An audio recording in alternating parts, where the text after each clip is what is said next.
السلام عليكم، ان شاء الله تكونوا بخير. رجعت لكم فيديو جديد يتعلق بالنجاح في الدراسة. في هذا الفيديو من خلال تجربتي الخاصة بغيت نشارك معاكم 3 طرق وقواعد تابعتها وجعلتني من الممتازين. شكون منا اللي ما يتمناش يكون الاول في القسم، يتحصل على علامة امتياز ويفرح والديه؟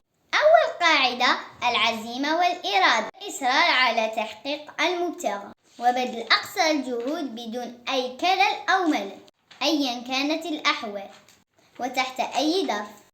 القاعدة الثانية: لا لتراكم الدروس، بالمراجعة اليومية والمستمرة، يعني الحفظ اليومي بالنسبة لمواد الحفظ، التربية المدنية والتربية الإسلامية والتاريخ والجغرافيا، وحل من 2 إلى 3 تمارين بالنسبة إلى مواد الفهم كالرياضيات واللغة والفرنسية. اللجوء إلى الكتاب المدرسي الذي هو وسيلة مهمة نعتمد عليها في الإلمام بالدرس، لأنه يكمل شرح الأستاذ، فبتصفحه وحل تمارينه يتمكن أكثر من الدرس.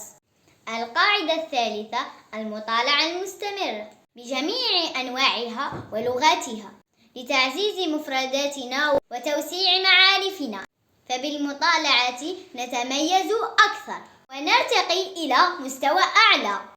كما أن حفظ القرآن يساعدنا كثيرا في ترسيخ أساسيات اللغة والإملاء والتقرب من الله، وكذلك اللجوء إلى بعض التطبيقات والصفحات على الإنترنت. سأريكم في نهاية الفيديو بعضها يساعدنا في التحضير للفروض والواجبات بحل المواضيع المقترحة، وهذا يخفف علينا عبء الدروس الخصوصية ويجعلنا نعتمد على أنفسنا، وهذا لتخفيف الضغط على والدينا لكي لا يضطروا لتدريسنا طوال اليوم.